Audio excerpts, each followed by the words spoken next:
What's up, dude? Hey, how's it going? All things considered, it's going pretty good.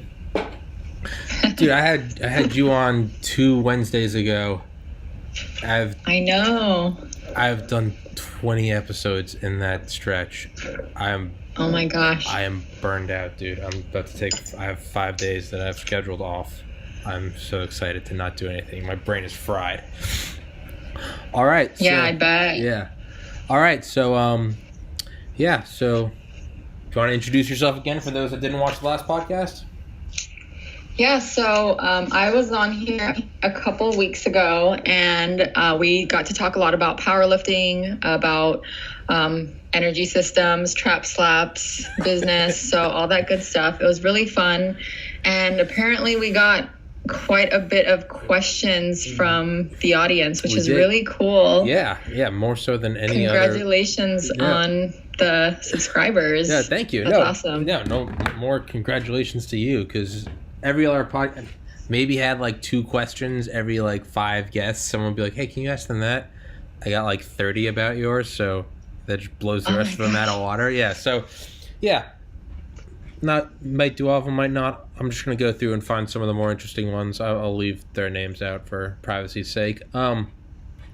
Okay, so the first one I got, and actually the more common question I got, so I kind of pushed them in together into one, was how has it changed the way you see yourself? A lot of girls grow up wanting to be skinny or pretty or curvy or sexy or whatever. Insert trait here. Usually based on what we see in conventional and social media. Has powerlifting changed the way that she relates to these images or the way she thinks about her own image? So, easier way, how has all this changed your own body image? Because I don't think there's a human on earth that doesn't have some sort of body issue, body image issue, something on the spectrum of body dysphoria, be it anorexia, be it bodybuilders that think they're too small, whatever. Yeah, so I think a lot of women who have grown up with fitness tend to start with bodybuilding, at least in the past. So bodybuilding is a way, or CrossFit is a way that women got into or learned about eventually powerlifting. And I think what powerlifting does is it allows women to still be active while accepting what they look like. Mm-hmm. So that's a powerful thing, because people want to box you into a corner saying, why, if you work out all the time, why aren't you skinny, or why don't you have abs, or XYZ? But training isn't about how you look, it's about performance. The dieting aspect is what changes, your body fat levels in either direction. Mm-hmm. So I think powerlifting is a good way for women to get into lifting without worrying about how much they weigh, what they look like, and all that. So I think that's really powerful for women. For me, it's kind of, I guess, unique in the way that I was always performance-based. I wanted to do a pull-up. I wanted to be able to lift weights. I wanted to be able to do things with my body, So, yeah, I was sucked into bodybuilding for a while because people told me, you should look a certain way, or you should have a certain body fat percentage. To get sucked into that. But if it's not true to your personality, if that's not truly what you want and what you gravitate towards, eventually you're not going to do it anymore. And I know even now, like, I'm between weight classes and I haven't filled out my weight class and I haven't gone down to the next weight class because my body likes to sit here. And so, yeah, I go through phases of, should I diet or should I gain? And at the end of the day, it's like, with powerlifting, it doesn't really matter. And I like that. I like that I can focus on something outside of what I look like. Mm-hmm. So. Mm-hmm. Alrighty. Perfect answer. So another one, you made a joke about this last time in the previous episode. You said your boyfriend always jokes and calls you a feminist. But one question I got was, and again, asked multiple ways, condensed into one. How has her concept of the feminine evolved? Or has your concept of the feminine evolved? And if so, how? Or just feminism, female empowerment, how has powerlifting done anything with that? Is it carried over from the physiological strength to a mental confidence or a mental strength, or with your business? We joked last time, people might see you and you go, oh, that's daddy's girl. Like, oh, she gets to work from home. And you're like, no, you haven't seen the thousands of hours of grinding. Right. So.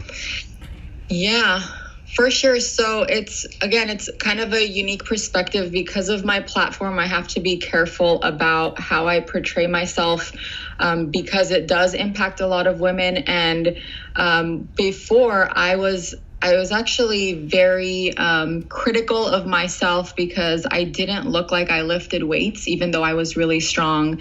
And that's what a lot of power lifters kind of experience, is that we're able to move a lot of weight, but we might not necessarily look like, big muscles, shredded or whatever. And so people will look at you and be like, oh, you lift? Like, I didn't know.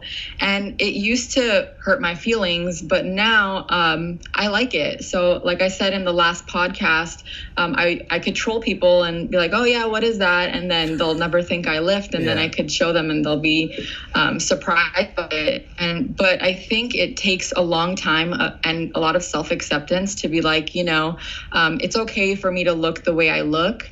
And for me personally, I think a lot of women aspire for like a certain type of physique. And so I have to make sure to say that even though I have a certain physique, that doesn't mean that's going to be what you have if you do what I do. And that's okay. It's okay to look like you lift. It's okay to not look like you lift. It's okay to have wider hips. It's okay to have narrower hips.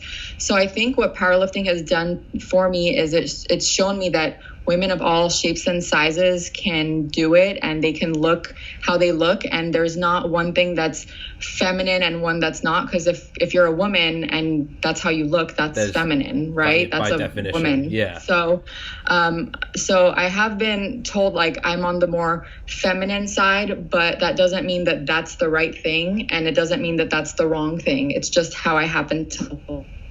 And so for women who want a certain look, I think it's okay to want to look a certain way and to work toward that. And that's more bodybuilding. But for powerlifting, it's, I want to lift heavy weights. So I'm going to look how I look when I do it. So.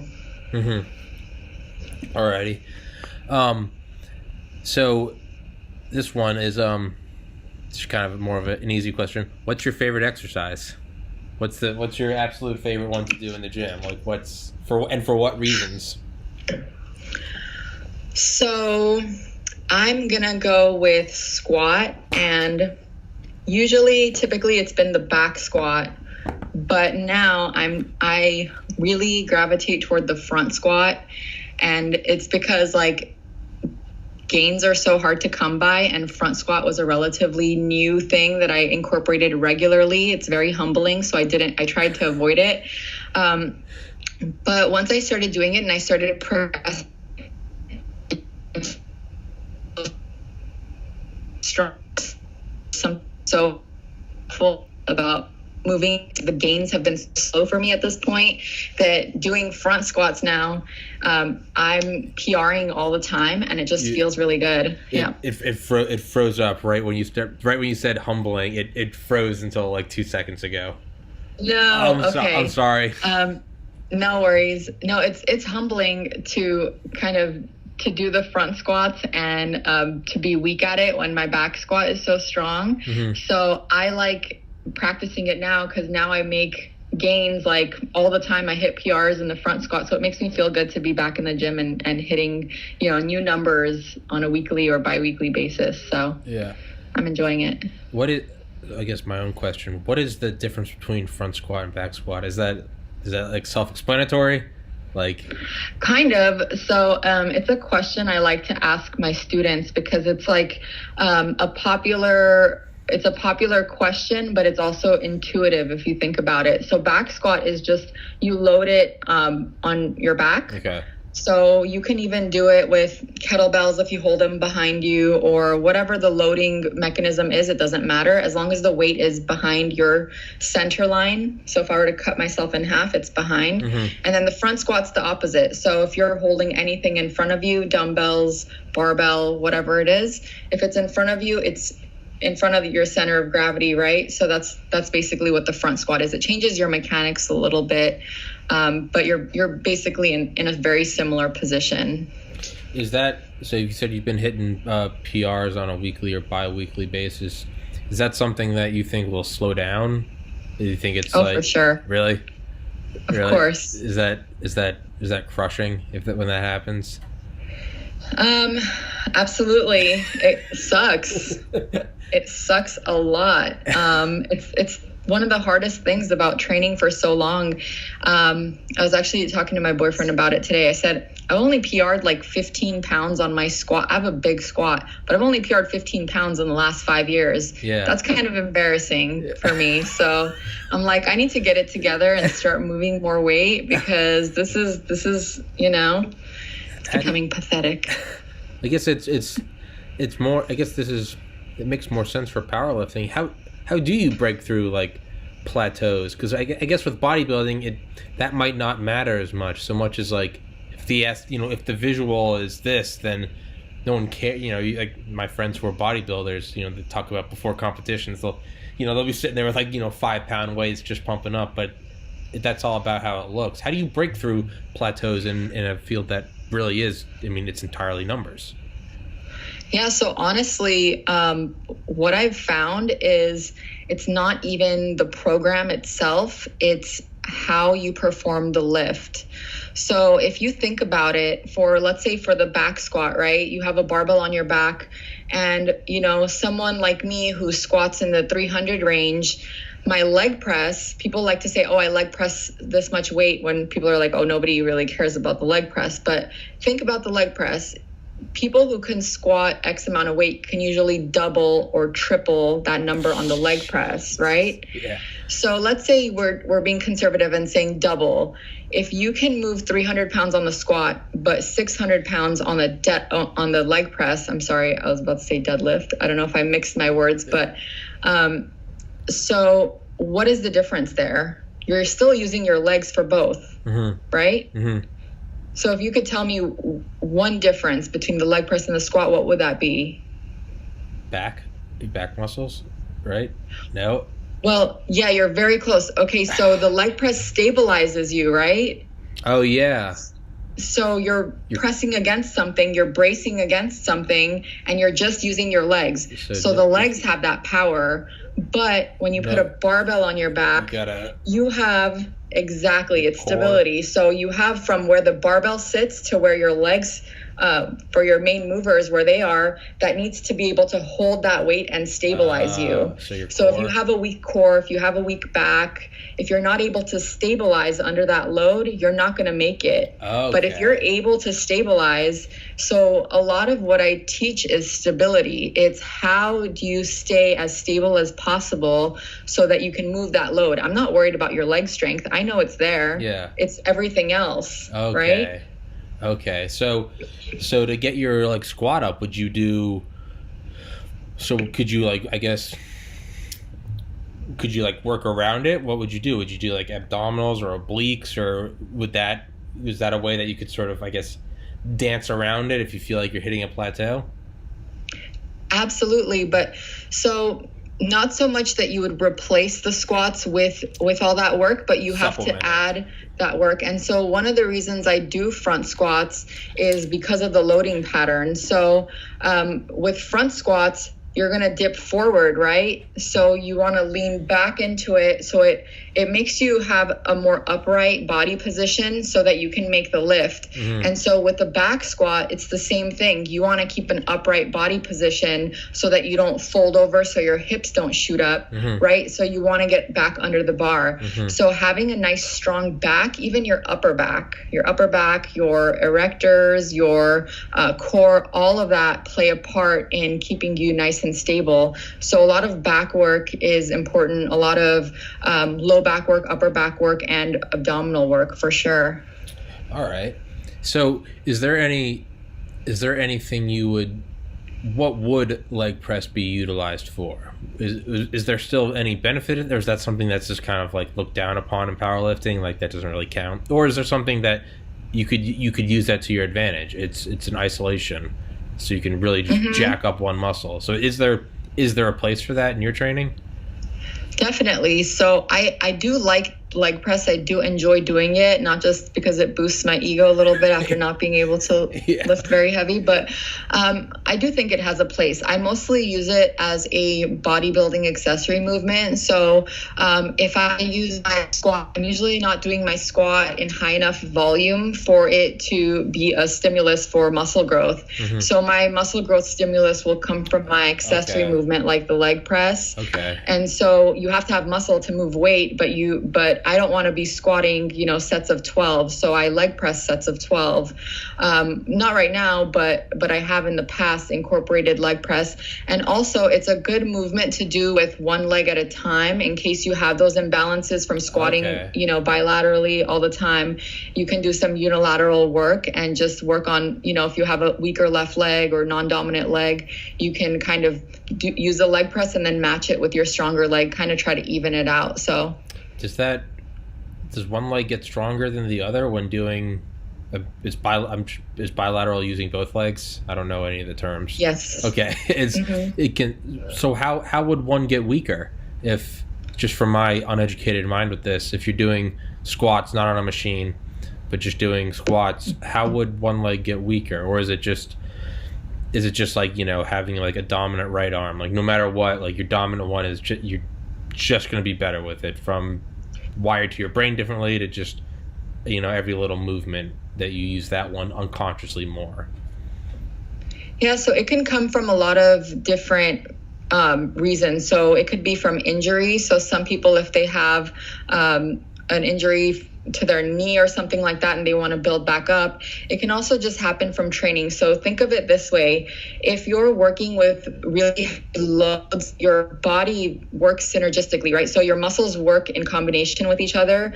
So what happens is your muscles are firing, and so there's some points where your muscles on your right side might be weaker, some points where your muscles on your left side might be weaker, and they help each other so that you can finish the movement, right? And so what happens is, over time, certain muscles help at certain times and other muscles help at other times. And so your muscles basically give each other a spot. So, hey, I'll spot you here at this point of the movement. I'll spot you here at this point of the movement. So what happens is you can start having a gap in strength levels for your leg, depending on which location of the movement it's in. And so that's kind of how the muscle disparity starts, where you might lean over to one side more to use that leg because it's the stronger leg, or even through a certain point of the movement, we might see a hip shift.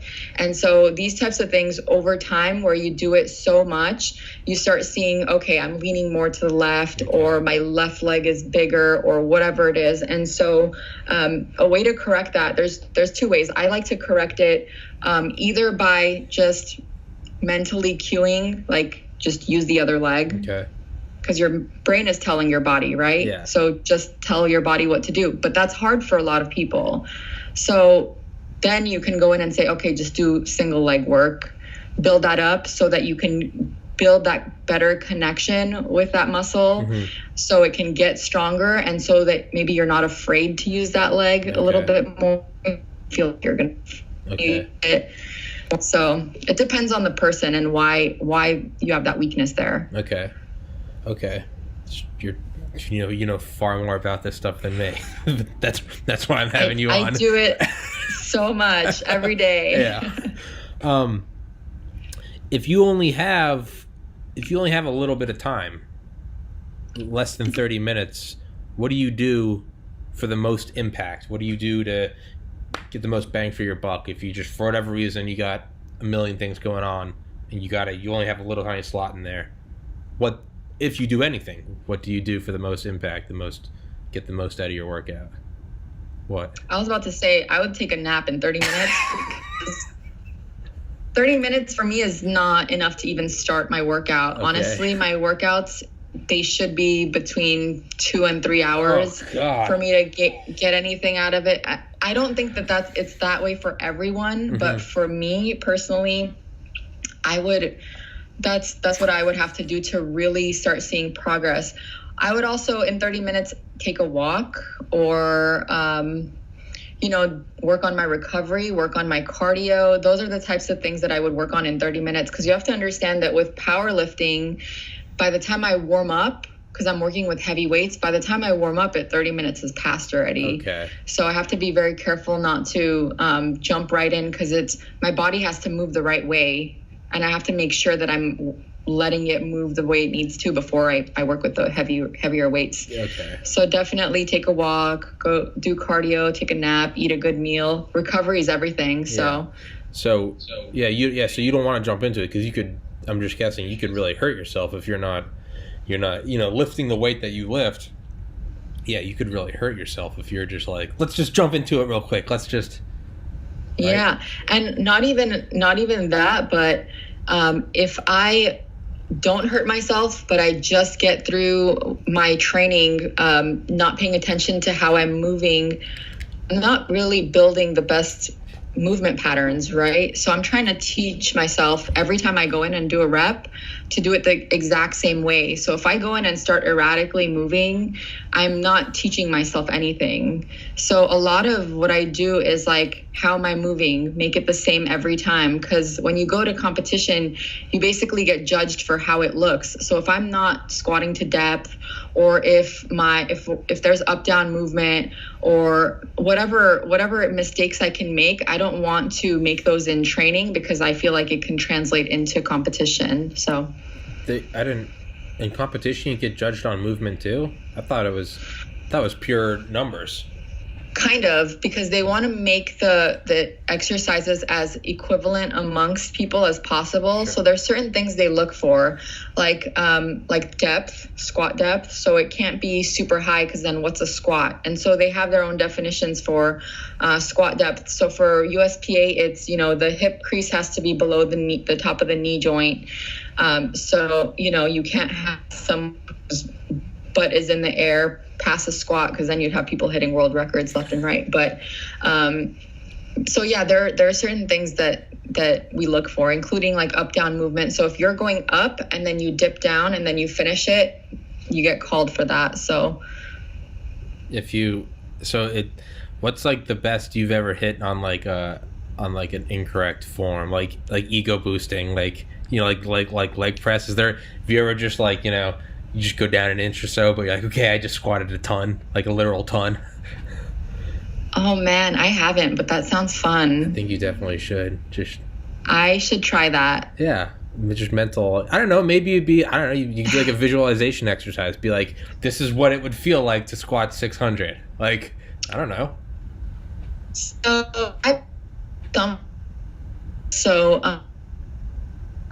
Bench press, because it's my weakest lift. And so I don't know if you're familiar with what a slingshot is, or pin presses or stuff like that, but it allows you to overload. And so I've done like 200 or 205 for a few reps with my slingshot on, and I incorporate it into my training, but it's not really for ego. I also have a lot of clients who kind of watch what I do, and I'm careful not to be an idiot. Sure, so yeah. I try not to be an idiot, but sometimes it happens. So what is a slingshot? A slingshot is basically fabrics, like a stretchy material. Have you seen equipped lifting at all? Are you familiar? Okay, so I won't get into it. But basically you wear it on your arms and it goes across the chest. So now you know what I'm talking about. And as you bring the bar down, it stretches out. And then so at the bottom, it provides that rebound effect. Okay. And so you're able to finish this portion a little bit easier, and then you basically feel the full weight at the lockout. Okay. My triceps are smoked from that, actually. I'm so sore. Let's see. Do you have a cheat day for dieting? What is your cheat day like? And alcohol on top of that. Alcohol. Do you have a low calorie drink of choice, or is cheat day just include alcohol? That is so funny. So if you go on my Instagram, did you see my Instagram post with my pizza? Yeah, it was brilliant. I crushed like half a box of pizza. Oh my gosh. I saw it. That's why I was like, spirit animal. I was like, that's, yes. Yeah. Yeah. So I don't know if I'd call it a cheat day, but there are days where I'm just like, I just need pizza, or I just want XYZ. And I try to be mindful of how I do that, because I usually will do it on a day where I haven't had much to eat. And I've had a heavy training day, or I'm about to have a heavy training day. And so I want to at least utilize some of that in a positive way and not just like go all out.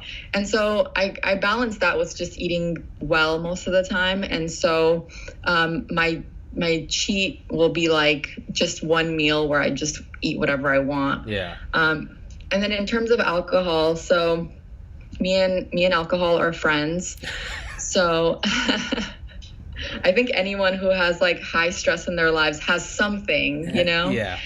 And so the way I incorporate alcohol, I don't drink during prep. So if I'm about to compete, I usually abstain 100%. And my clients kind of taunt me sometimes because they're like, we have a glass of wine, you should have a glass of wine. I'm like, no, I don't do any. No. So zero alcohol. Okay. Just because I feel like it's not worth it. Is that one drink going to do anything or just hinder my recovery? And my training means a lot to me. If I'm working hard every day, I don't want to ruin that with alcohol.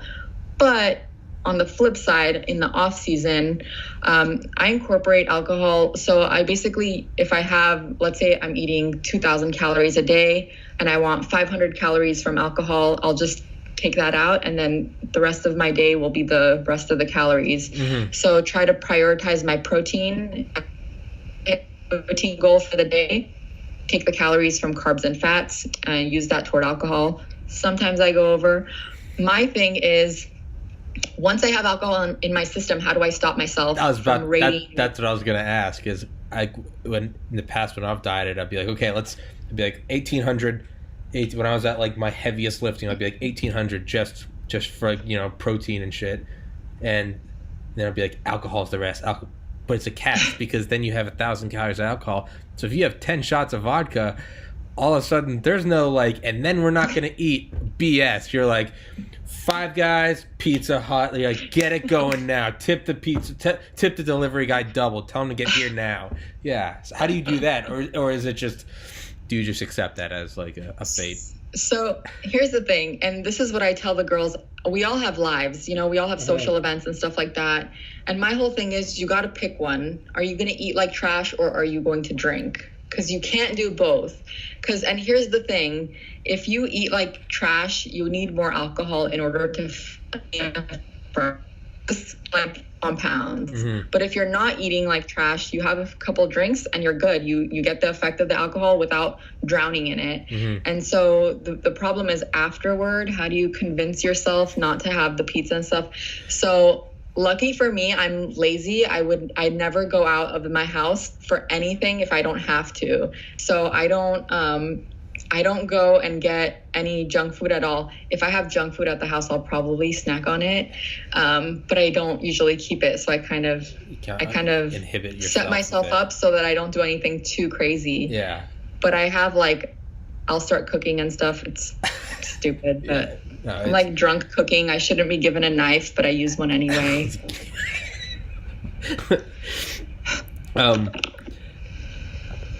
So kind of going back to let's go back to so we're talking about stretching and stuff, saying like 30 minutes isn't enough time to get an effective workout. You're just beginning. So one of the questions is, do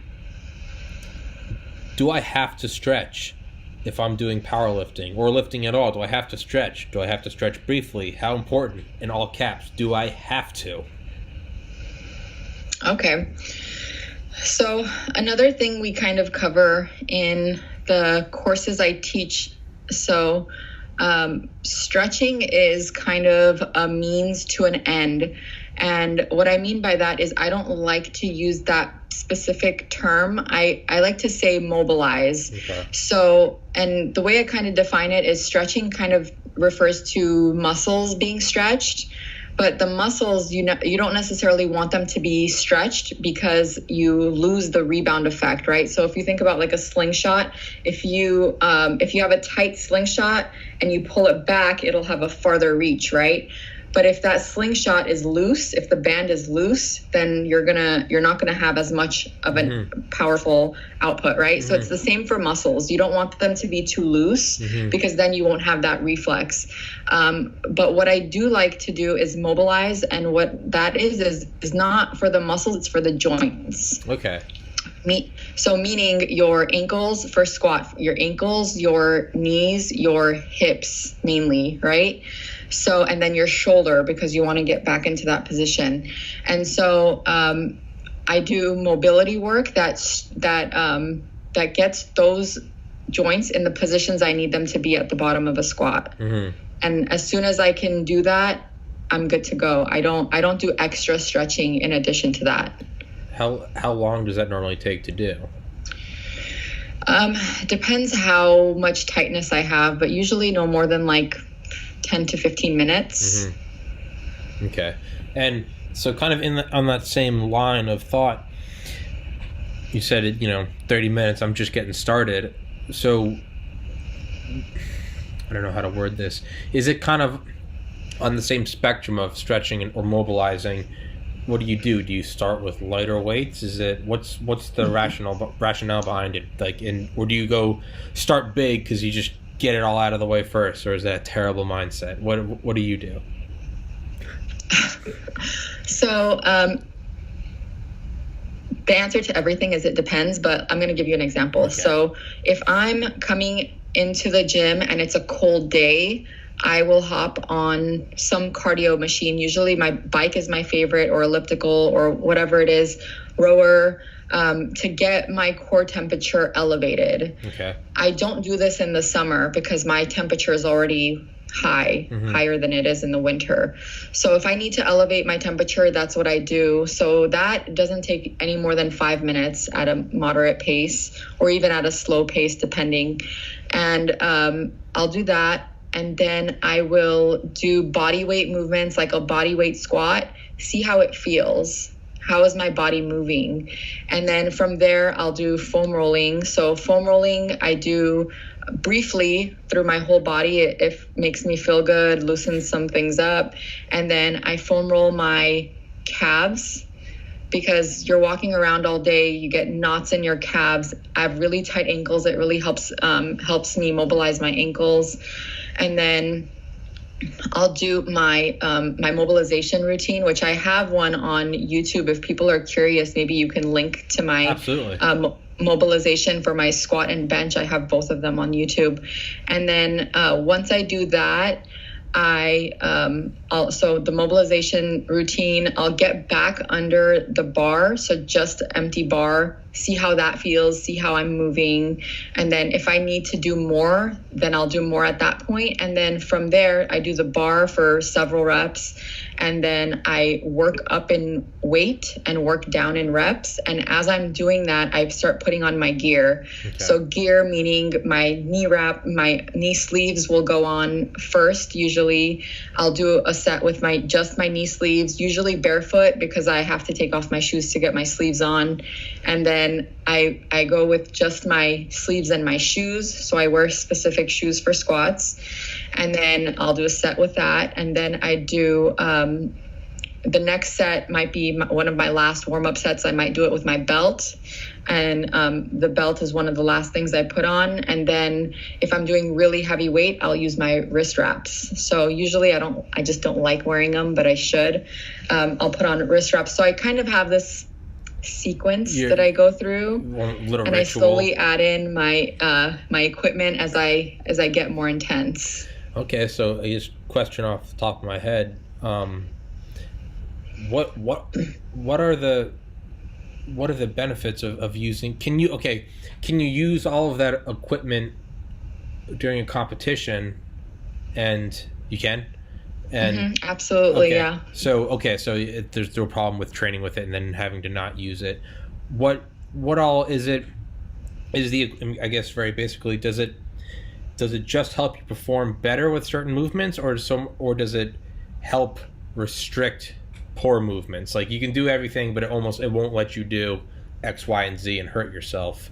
Or is it helps you launch? And I don't know anything about it. Educate me. Okay. So the knee sleeves, we can start with the knee sleeves. Yeah. What that does for me is it keeps my knees warm. I've found that if I don't use knee sleeves and I try to train, because I have such long rest periods, my knees will get cold and then I'll start getting knee pains. So that's the main thing I use it for is just the temperature. And the secondary thing I use it for is the pressure. So the increased pressure, I use very tight sleeves, or I try to. The increased pressure helps with the rebound effect. So it kind of acts as a cushion, and it helps. It's made out of neoprene, so it helps you get kind of a rebound effect from the bottom. So people say it has like maybe adds like 20 pounds of carryover, something like that. So not crazy amount, but enough to help. And then the shoes, what the shoes do is that was one of the questions. That was one of the questions actually is what kind of shoes does she wear? Okay.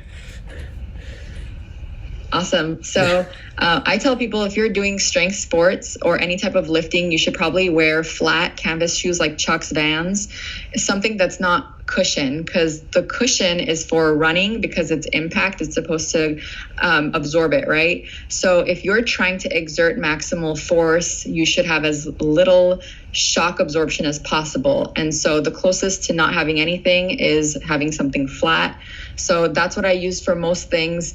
But for squats in particular, I use lifters. So they're squat shoes or lifter shoes or weightlifting shoes where they have a higher heel, and the higher heel helps you get deeper into the squat. Okay. So it makes it so that you need less ankle mobility, right? So if you can picture it in your head, you would need more flexion in order to get into the bottom of a squat, versus if you're in a heel, you can have less flexion in the bottom of a squat. Okay. So ankle, so it helps me get into the bottom of a squat. So, and then for the we'll move on to what was next, the belt. So the belt, if you remember the leg press, right? The leg press, you brace against it and you can push more weight. So in the same or similar way, you can brace against a belt, and it helps increase the intra-abdominal pressure so you can move more weight. And then for the wrist wraps, it acts as wrist stability here, keeps it nice and tight so that you don't, bend back and control that bar a little better. Yeah. Now, for your ankles, when you're wearing shoes, I don't know if you said this and it went over my head, do you wear something to, I guess, prevent like sideways movement? Like if you have all that weight, you want your ankles just going like sideways or something, or is that part of the training? You have to directly up and down. That's what the belt is for. It helps, I guess, vertical or horizontal mobilization. I haven't seen that happen to anyone. Really? Oh, all right. Yeah, but that's an interesting question. Yeah, I haven't seen anybody. It just, it seems like roll an ankle or anything. There's so much weight and it's all coming down right there. It seems like just the slightest movement could be amplified by that, 300 pounds on your shoulders. Just, all right. I don't want to give you bad juju. I hope it doesn't happen then. I hope it doesn't happen to me. Oh my gosh. Okay. Yeah. Every girl asked about alcohol. Okay, but yeah, we already touched on that.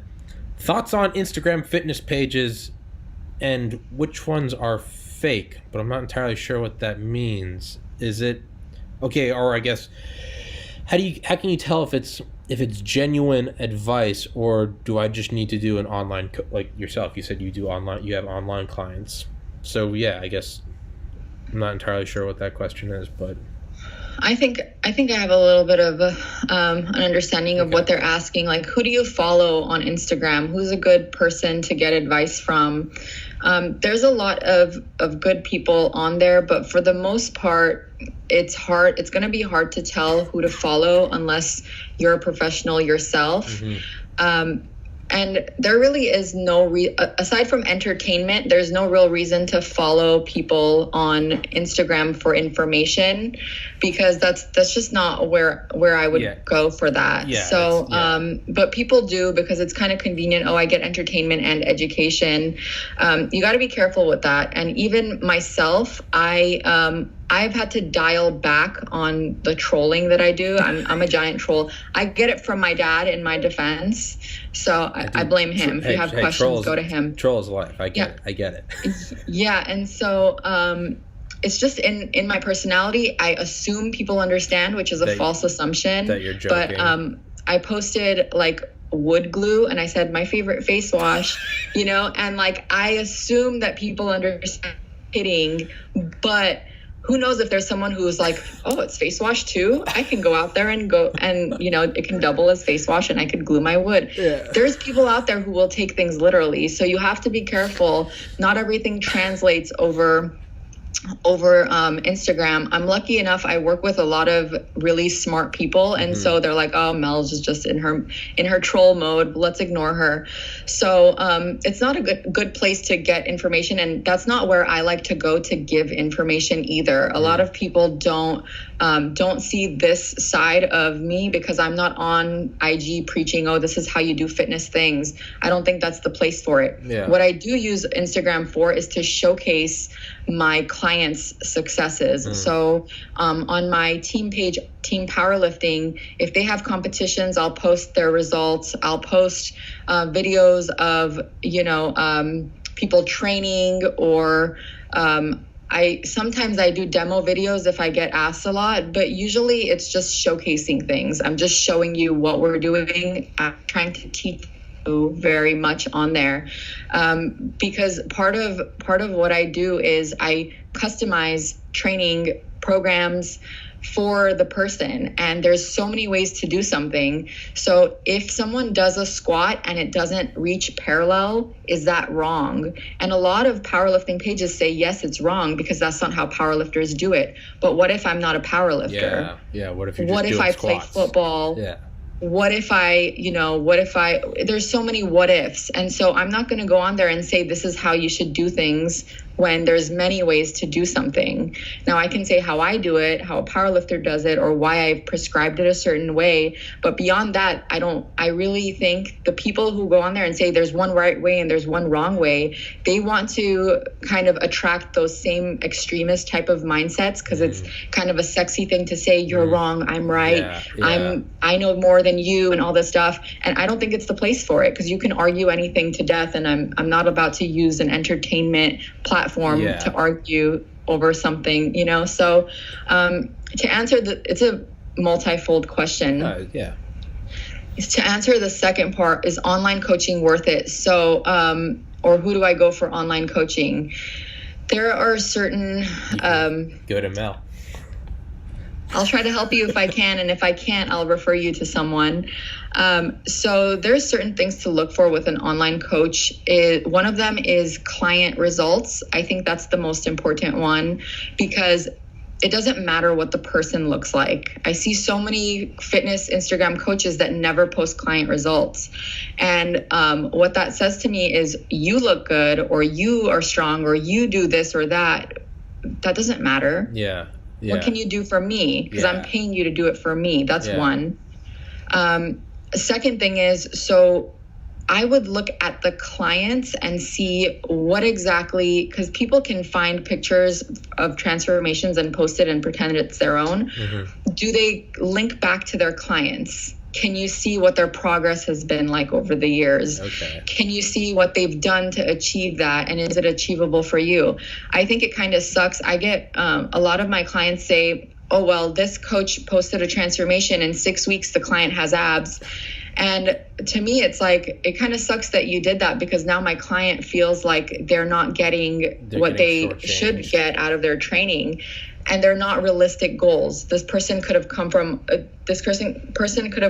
all walks of life. They could have gained weight and then lost it, or it could have been a really old picture and a really new picture. It could be so many things, or they could have starved themselves. And I don't do that to my clients. So that's what I would look for. Another thing is, you want to look at some type of credentials.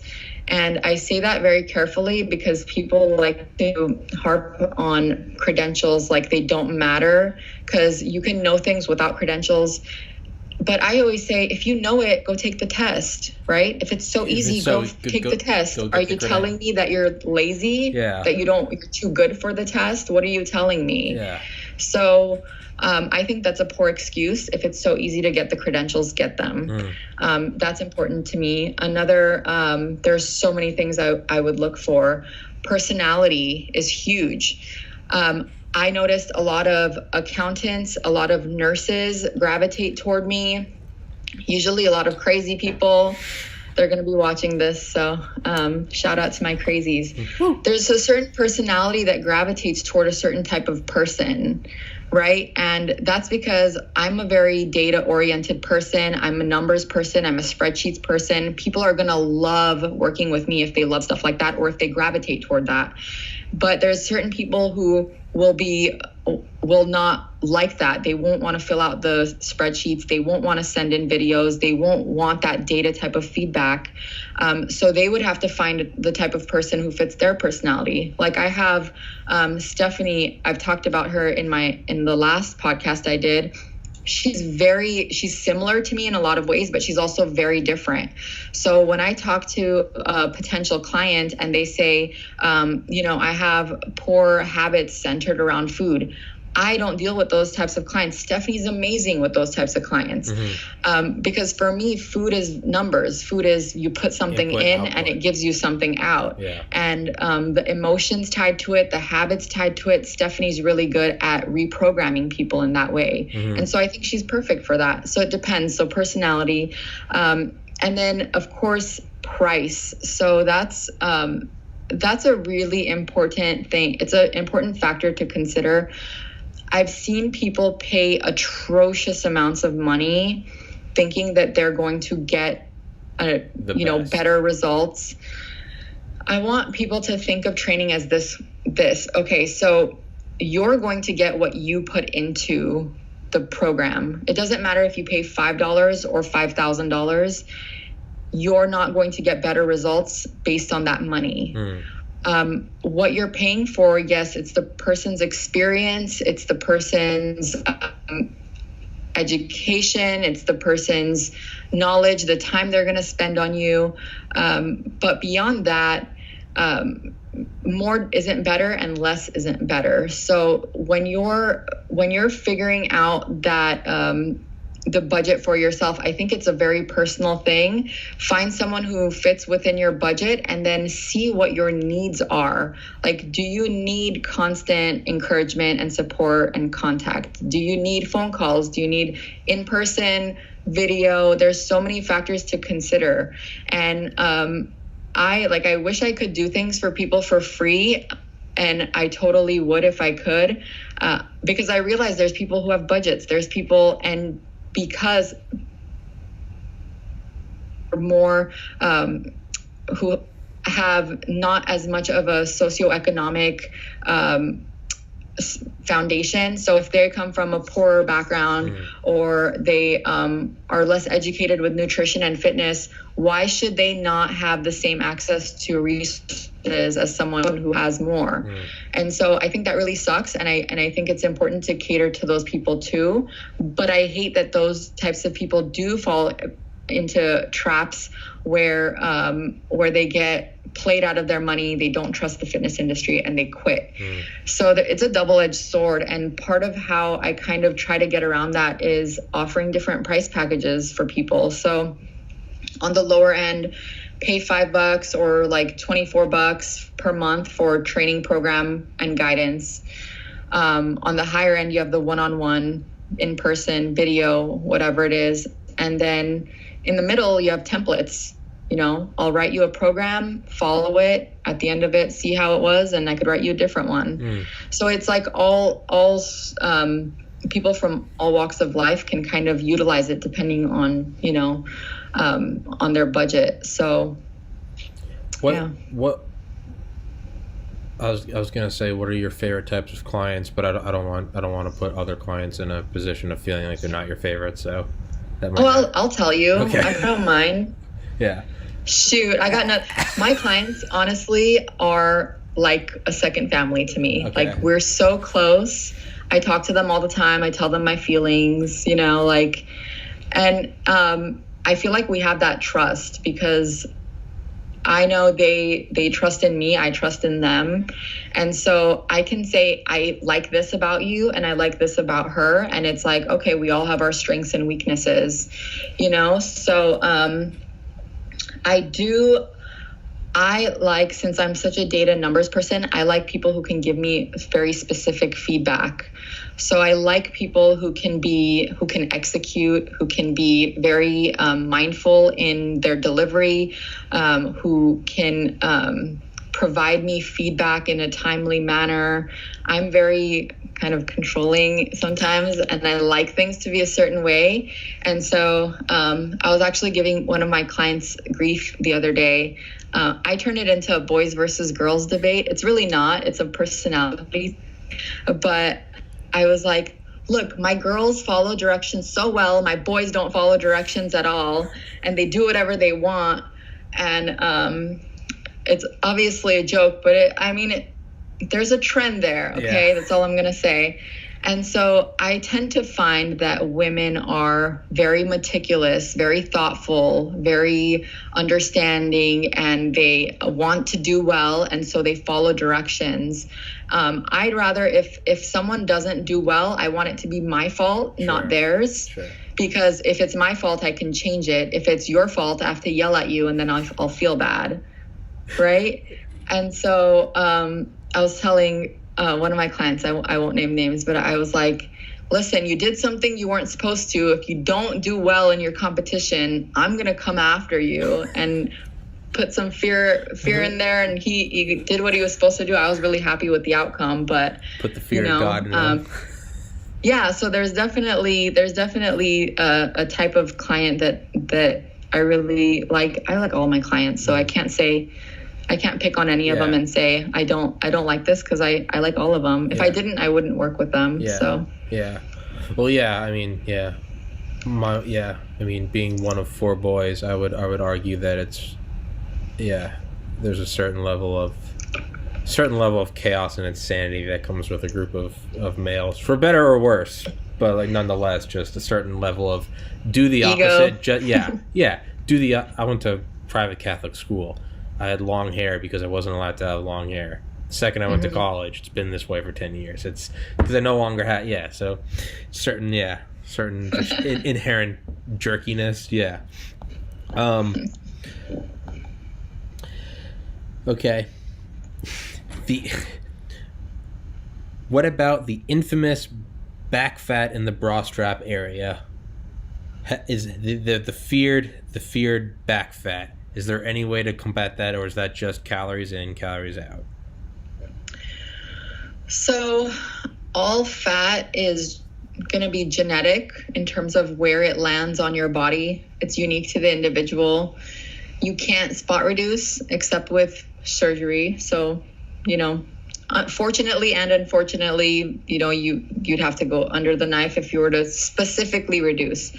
But with diet, what happens is you lose overall body fat. And so that might be one of the places you lose body fat from, but you can't target it. So it kind of sucks. But if you were to gain muscle and lose fat, you can kind of shape your body. Sure. And eventually, it's going to look more pleasing to you if you're trying to reduce your body fat. So sure. What battles do women facing changes during menopause face who would want to start powerlifting or start lifting?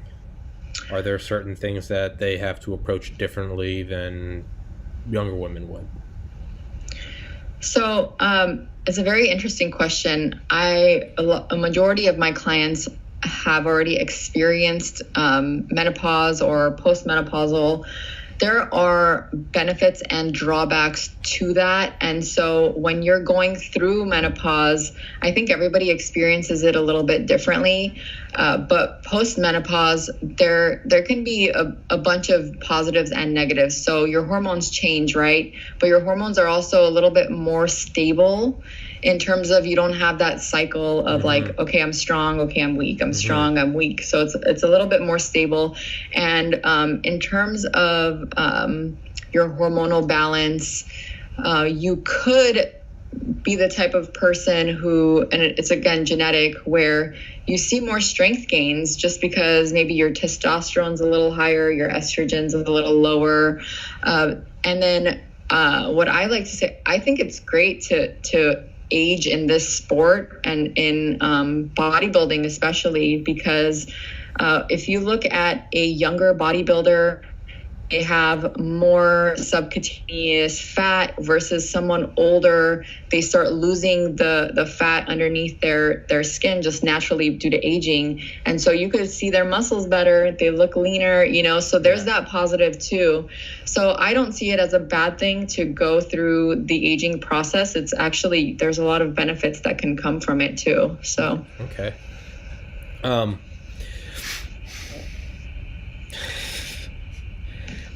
My bodybuilder friends, where did your drive come from to want to be able to lift heavy ass weight? Oh my gosh, I saw that question. I was like, do I have the drive? Well, clearly you do. I mean, you that. It's not a question of whether or not you do, because you clearly, quote, lift heavy ass weight.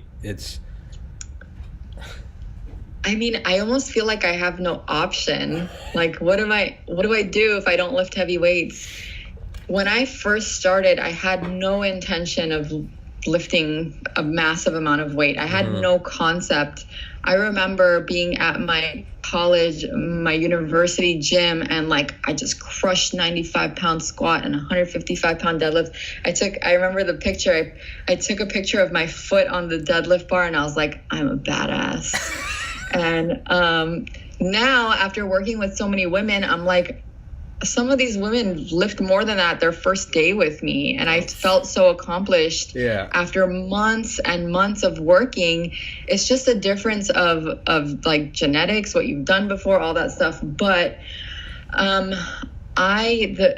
my whole mindset after reading about lifting and how people progress was, if you put more weight on the bar, you're progressing, right? Your body's doing something it couldn't do last time. And so that was kind of the, I guess, the addiction part for me, where I was like, what am I going to do next? What am I going to do next? And each time I tried to get a little bit stronger, and eventually people, were like, do you compete? And so that was kind of what started it for me, is just wanting to progress. It wasn't anything but seeing what my body could do. Okay. Okay. Let's see. Keto. Do you do keto? Is keto something that is that a diet you can do while doing, while doing powerlifting, or is it choose? Keto, powerlifting, you choose one. No, there's a lot of people who do keto and who do powerlifting. So just not your cup of tea. I don't like restricting anything. I'll just put it that way. For me, I don't feel it's mentally healthy, but some people do really well with restriction. Some people need that. For me, knowledge and understanding what food is doing in my body, it was very enlightening, and it helped me get to my body comp goals, because I knew what the result was. When people don't have the understanding, they're looking for a solution. And I think that's fair to look for solutions, because not everybody has the time to study all this stuff. And so what I tell people, and what I did, and what I do for everything until I run out of things to do, is just try it. Try it. So what's the worst that can happen? You do it for a couple months. You're going to see for yourself if it works, if it doesn't, and who's the best person to answer that question for you. It's going to be yourself. Yeah. I can tell you the scientific viewpoint and my personal experience. And And my personal experience is it sucks because it's hard. And I like to eat potatoes, and, I like sugar and candy. And I like vegetables. I like fruit. I like salads. I love food. So I don't like to restrict. And I'm not really a big meat person. I eat it because I have to. But eggs and bacon seems nice until you do it a lot. And maybe some people could do it forever. I can't. But yeah, it got old. It got tiring. And then in terms of the scientific perspective, having carbs fuels your training. So you need the carbs in order to work out effectively, efficiently. And, people say all the time, you adapt. Yes, you adapt, but is it optimal?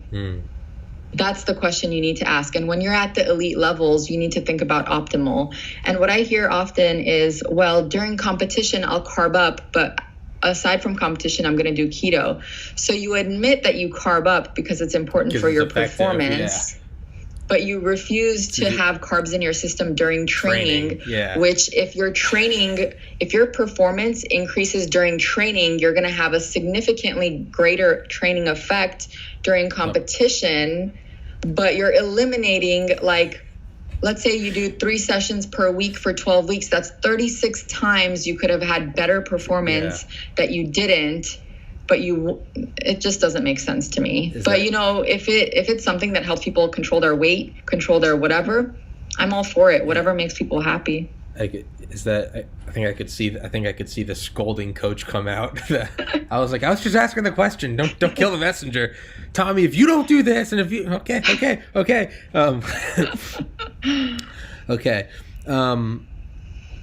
What's the most difficult thing with dealing with gym bros and gym culture?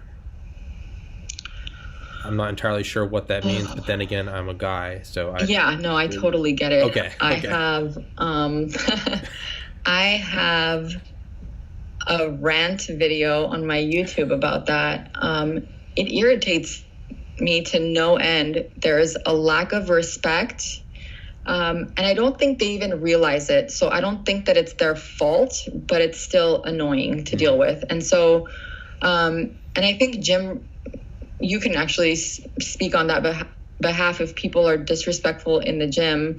But the gym bro culture, meaning I'm trying to do a set and you're walking in front of me, picking weights off of my platform, off of my cage, or talking to me while I'm training, or talking to me while I'm with just general lack of etiquette in the gym. And what happened for me, it's easier, I think, than for a lot of women, because I have an assertive personality. A lot of people don't have assertive personalities, or they don't want to stir the boat or feel like they're doing something wrong. It took a long time to get there, but I tell people, hey, when I'm doing this, I expect to be treated this way. And most of the time the response is, oh, I'm sorry, I didn't know. And I believe that. I believe they genuinely don't know, but they need to be told in order to change their behavior. And so glaring or having bad feelings about it or talking about it privately doesn't help, but telling the person will help. So just let them know about their behavior. Like, hey, I would appreciate if you waited until I was done with my set in order for you to take weights off of my whatever it is. Or, just tell them. Yeah, don't talk to me. I have headphones in. Don't talk to me.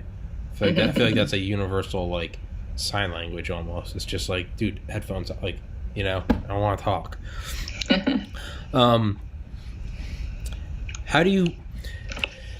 Have you injured yourself or been injured, and what are the mental challenges with coming back after a week, a month, 6 months, and not being able to put up the numbers that you were prior, or having higher body fat? What is the mental aspect of it? How do you overcome that? How do you not let that keep you down? So I have been injured. I had, honestly, at the time, it didn't seem like a very bad back injury, but it was just this nagging, pinching feeling in my back. After taking a long time off, I went too hard, too fast, and felt a little tweak, and I kind of didn't do things that aggravated that tweak. I eventually thought I would see a physical therapist for it. working with him made it worse, to the point where mid-session of working with a client, I felt my back completely seize up and I had to stop and collect my breath.